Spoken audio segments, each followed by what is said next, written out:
Hopefully all you guys and girls out there have seen Blake's video on 5 tips and skills you need as a mountain biker. I know I have, but if you haven't, it is linked down below. It did get me thinking though, are there any more tips and skills you need out there? Well, I've had a think, and I think there could well be. So here they are. Braking is one of the most important riding skills because, well, without braking, imminent crashes are bound to happen. And to ride safely, well, you need to learn how to brake properly. Now, sadly, it's not just a case of grabbing a big old handful and hoping you slow down for the best.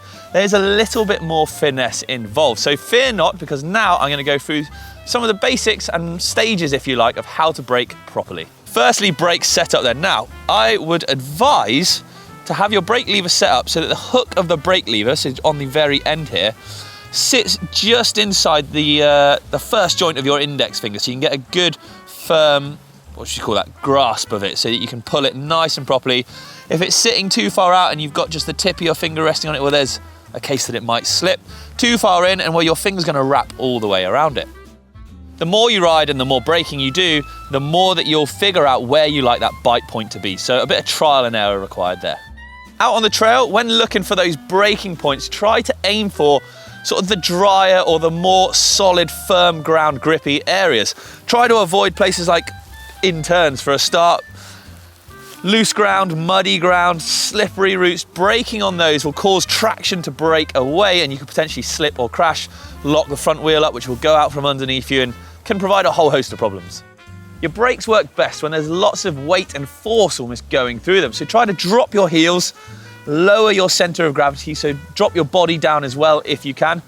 And you'll get to learn this on the conditions that you're riding. But the more force you can put through your bike and through the ground, the better modulation, if you like, so the better feathering you can do with your brakes. What do I mean by modulation? Well, I mean the amount of force or power you put through the actual brake, so how hard you pull the lever. Now remember, feather don't thrash, so just nice and gentle on the brakes rather than just grabbing big handfuls. Big handfuls are going to shift your body weight around really erratically on the bike rather than a nice smooth motion, and that is what you want to try and aim for. When it comes to getting that nice smooth motion though, you're going to end up learning pretty quick out on the trail which kind of braking is better for which kind of scenario. So sometimes you'll use the front brake a lot more to slow down a lot quicker because it can give you a lot more power rather than the back brake. If you need a sudden change of direction or you want to flick the back end down, well then you're going to actually end up finding your weight slightly more forward on the bike and the back brake coming into play a lot more. But it's a trial and error kind of process, and it requires a lot of riding. But don't worry, a lot of riding is a lot of fun. Oh, and he's off. Next up is pumping. Now another riding skill, and it's a way of maintaining your speed without actually having to pedal, using maybe a change in direction or gradient on the trail to actually help generate you speed. Mental, I know. Well, here's how you do it. Look for changes in gradient on the trail where you can use this technique to help generate speed. So things like bomb holes, rollers, rises, any kind of sort of feature on the trail, especially the backside or a downslope to these things, is perfect for generating more speed.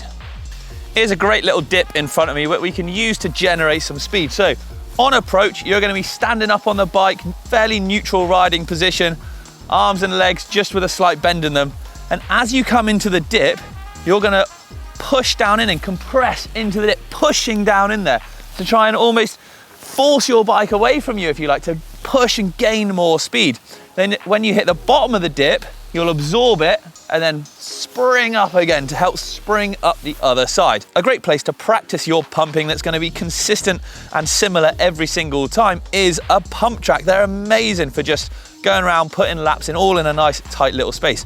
If you haven't got one near you though, don't panic, because a lot of bike parks these days have got skill centers and dedicated trails to this. But yeah, if you want to know a bit more in depth on how to pump, well then I've done a great video, again, linked below. A clean bike is a happy bike, and in the long run will cost you less money. All the mud and the dirt and the grime that's going to work its way into all the bushings and bearings, all pivots if you're on a full sus, the cassette, the drivetrain, it all wears and tears it out. It just grinds away at everything and decreases the lifespan of those products. So cleaning your bike regularly and thoroughly can make a huge difference to, well, the lifespan of the products and how well they work.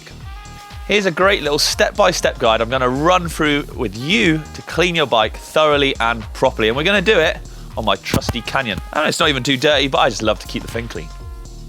Wet the bike first if it isn't already, as brushing dry dirt off is likely to scratch the paint. Use a bike-safe wash or washing up liquid in water if you're feeling a little bit thrifty. Avoid spraying water directly at any bearings, especially if you're using a pressure washer. Use a brush or sponge to agitate any dirt before rinsing it off. Make sure to get in any nooks and crannies around the linkage area. Use a separate degreaser and a separate brush on the drivetrain. Try to avoid flicking any grime towards the brakes, as this may contaminate them. Rinse, lubricate your chain, and you're ready for your next ride. Nothing is worse than the horrible sound of crunchy, poorly indexed gears slowly working their way up and down the cassette. It's never a good thing. And now this might seem like a bit of a dark art to try and correct and fix, but actually it's not. It's actually a pretty simple skill and something that you're no doubt going to need in the future when your mech inevitably takes a bit of a knock or something starts wearing and tearing down there. And Doddy has done loads of really in-depth videos over on the tech channel, but today I'm going to go briefly through it with you so that you can do it either trailside or at home quickly should you need to. First, make sure your limit screws are adjusted correctly. The upper jockey wheel should be vertically in line with the largest cog when in the easiest gear on the cassette. Then repeat for the smallest cog in the cassette.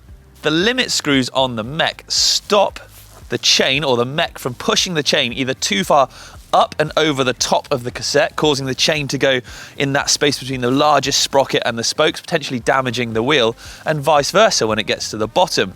It'll stop it from going off the smallest sprocket, falling into that little void here between the cassette and the frame and potentially damaging the frame or catching the mech and ripping it off like that. You definitely don't want that to happen.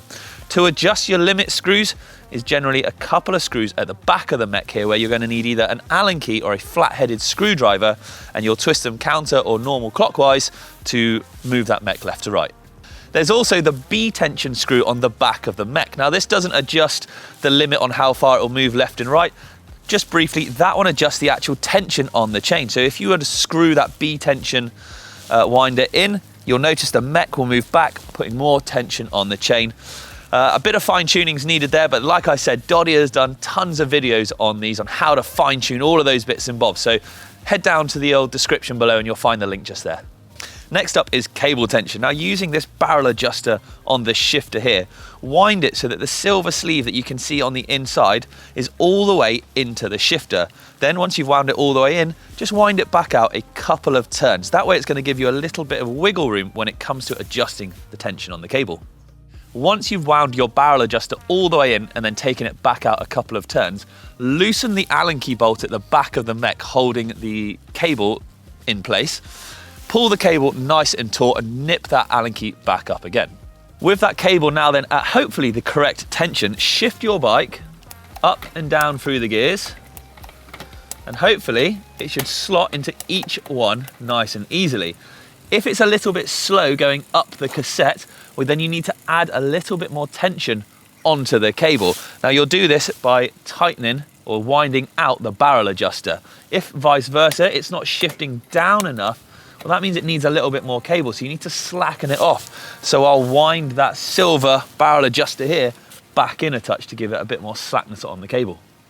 Hopefully now then you've wound your cable to the right tension, your gears are stopping at the right points, and those gears are shifting beautifully. Wheelies, not just a great skill to have for showing off in the car park, but actually genuinely very useful to be able to do out on the trail as well. Now you don't need to be a master like Win himself, but being able to hold the front wheel up in the air for a good couple of seconds can prove to be really beneficial for getting over and around some obstacles. So here's how you do it. First up, find a nice stretch of fire road or a bit of land that's either flat or sloping uphill slightly. In fact, the more it's sloping uphill, actually, the more it becomes easier to pick the front wheel up because your weight's kind of already back, which we'll get to in a mo. But it does make it harder to carry the wheelie on. Select an appropriate gear, usually around the middle of the cassette. It's actually often a slightly harder gear than you think as well, because you don't want to be spinning really fast. So getting the front wheel up, well, that involves shifting the body weight around. So you're going to squat down and then you're going to come up and backwards at the same time with a good firm pedal stroke. So, there we go. Look at that. Whoop, boink. But that is something that takes a lot of practice because there's a fair bit of timing involved in that as well. So as you've squatted down and when you pop up and backwards to get your weight over the back wheel to make the front light, that's when you want to pedal down or stamp really hard down on your lead foot. So for me, is my right foot. So I'll put a nice firm pedal stroke in, follow that in with the left foot, keep that momentum going and hopefully hold the front wheel up. Whilst you are doing that though, I recommend strongly that you always cover the back brake. So if you feel yourself about to loop out, go backwards too far, pull that back brake, boom, it'll drop the front straight down. If you've got a dropper, it might be worth putting it up because it can actually help get the weight back. And then really it comes to a case of practice. It makes perfect with all the timing. So pedal, oh, feather that back brake. There we go. That was actually a cheeky little manual at the end there. Oh, right, there we have it then. Another 5 essential mountain bike tips, oosh, and skills. Hopefully you guys and girls have learned something from this video. If you have, why not let me know in the comments below. But thank you very much for watching, everybody. It's been a pleasure and I'll catch you next time. Happy riding, see you later.